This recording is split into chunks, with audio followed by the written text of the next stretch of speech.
kan ya pertama kali ya dalam seni peran saya berseni. Biasanya kan di bidang lagu dan kawan-kawannya. Pertama kali ya mungkin pendalaman karakter dan lain-lain itu yang jadi challenge baru. Challenge baru. Karakternya apakah sudah sesuai dengan aslinya atau masih baru? Tetap pasti ada pembaruan seperti dia jadi pendiam, Aksara punya karakter sendiri. Mas butuh waktu berapa sih untuk mendalami dua karakter Aska ini? Kemarin tuh kira-kira reading dan lain-lain sekitar sebulan. Ada workshopnya khusus nggak untuk yang ini?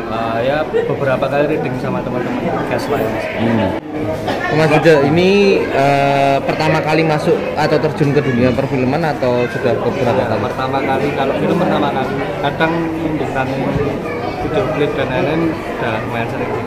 Mas, kenapa memilih untuk terjun di film lokal ketimbang langsung ke film nasional, ke Jakarta atau bahkan ke Indonesia? Ini kan jadi proyek pertama saya juga sebagai owner dari PH baru ini, yaitu Kiandra Production sama TNI. Ya kita mencoba meniti dari bawah sih, untuk mencoba bikin film. Kita tahu budgetnya tumbuh dan lain-lain. Bahwa kita juga kedepannya bakal ada tembakan film-film nasional dan lain-lain sih. Nggak hanya aja. Jadi ini memang menjadi luncuran ya, atau yang pertama? Jadi ya pertama.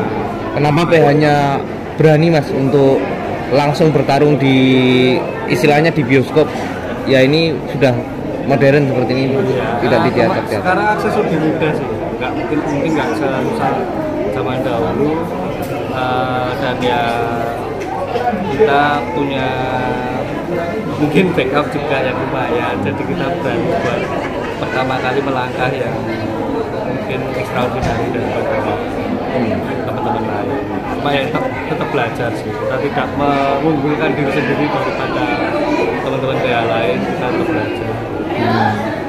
Sebagai anak muda Solo, Mas, jenengan berarti bisa dikatakan penggebrak dalam film lokal nih. Itu nantinya akan mengajak teman-teman atau rekan-rekan pemuda di Solo Raya untuk berani berekspresi seperti jenengan. Pasti sih, kalau aku pengennya ayo teman-teman siapapun yang punya ideas dan lain-lain, kita membuat diri kita PDH ini sebagai wadah. Jadi kalau ada yang katakanlah penulis naskah nih pengen dikaryakan sebagai film atau series, ayo kita ngobrol. Cuma aku pun mencoba memulai flow baru bahwa ya di situ enggak kita kadang kan ada bahasa-bahasa kita babat alas dan lain-lain, enggak, kita keep it profesional. Kita usahakan di situ ada investor masuk atau ya semuanya harus udah mulai profesional sih. Seberapa sulit Mas film lokal masuk ke box office seperti Cineplex seperti ini?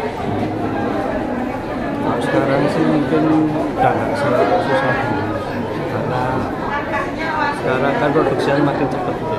Jadi ideas juga makin banyak, jadi ya perputaran makin kencang aja. Supaya film ini bisa lakukan di pasaran ya. Kalau itu kadang PH punya rumusan sendiri. Contoh kayak pembakaran sisa itu pasti ada bahasa-bahasanya sendiri untuk ya mungkin anak-anak muda. Memang orientasinya untuk di situ ya, untuk kalangan anak muda ini. Iya. Pesan apa sih Mas yang pengen disampaikan sama sosok Aska ini sendiri mungkin? Buat Aksa, ya kata nggak apa-apa sih, goblok karena juga. Kita coba Aksa. Mas ada berapa? Soalnya gaya bebas lah, terserah.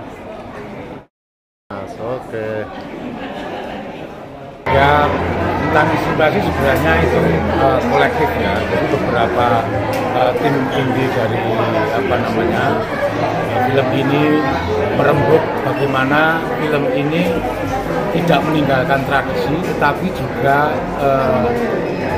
merangkum kekiniannya. Jadi anak-anak muda yang kita sasar dengan tema yang agak ya istilahnya tentang cinta itu sudah terus-menerus dibicarakan, tapi karena sisi tentang kegoblokan cinta itu sendiri kita coba mengulik di sana. Ya ada sedikit romantik, ada sedikit komedi, dan juga ya istilahnya ada satir gitu ya. Ya, itu yang menjadi satu titik tolak. Kemudian yang paling penting adalah bagaimana mengangkat seni tradisi tari sebenarnya ya. Untuk penguatan bagaimana, karena kita syuting di Solo, salah satu kota yang budayaannya tumbuh kembangnya lumayan, sehingga kami tetap istilahnya dengan teman-teman sisi tradisi harus kita munculkan juga. Makanya kita juga menggandeng Masjid Dini Dawa untuk menjadi sebagai penguat tentang tari itu sendiri. Mas, mungkin kalau menurut jenengan sendiri ya selaku sutradara, scene apa yang mungkin dalam tema Goblok Karena Cinta ini yang paling jenengan berkesan? Ini ada dua pandangan. Artinya ketika seorang lelaki jatuh cinta pada perempuan, apapun akan dilakukan. Ya sisi gobloknya itu. Kita sudah punya kedudukan yang bagus, jabatan yang oke, uang banyak, tetapi tetap mengejar cinta yang belum tentu dia dapatkan. Itu sisi gobloknya. Tetapi sisi yang lain adalah perjuangan. Wong senengi harus kita perjuangkan sampai titik darah bagaikannya. Dan dua pandangan ini yang menurut saya menarik. Mas, ini kan bisa dikatakan film lokal nih, yang dibuat di lokal. Kenapa ada pilihan kok berani masuk ke dalam dunia seperti ini? Maksudnya berhadapan langsung kan dengan film-film nasional maupun internasional di Cineplex ini. Saya kira itu tim produksi dari yang bisa menjawab itu, karena memang kita coba ya dengan film-film lokal itu bagaimana mungkin apakah mampu bersaing juga. Nah, tim produksi ini saya kira punya kejelian dalam istilahnya mengangkat ini. Nah, ini nanti kalau berhasil, saya kira keberhasilan teman-teman produksi bagaimana film ini istilahnya bersaing dengan film-film lokal nasional. Ada berapa bioskop yang dimasukkan film ini, Mas? Kurang tahu saya kira yang pertama ini. Mas, pesan yang ingin disampaikan mungkin? Ya. Pesan yang ingin disampaikan dari film ini sendiri mungkin?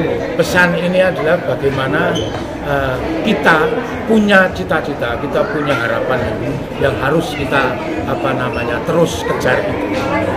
Apapun itu dikatakan orang bahwa itu menjadi goblok atau menjadi naif, tetapi ketika itu pilihan kita, prinsip kita, ya harus kita kejar.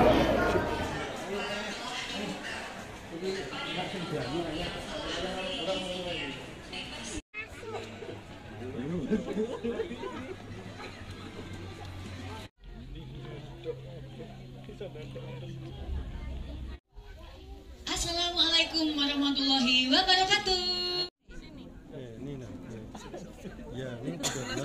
Beserta keluarga, tidak lupa kami ucapkan terima kasih dan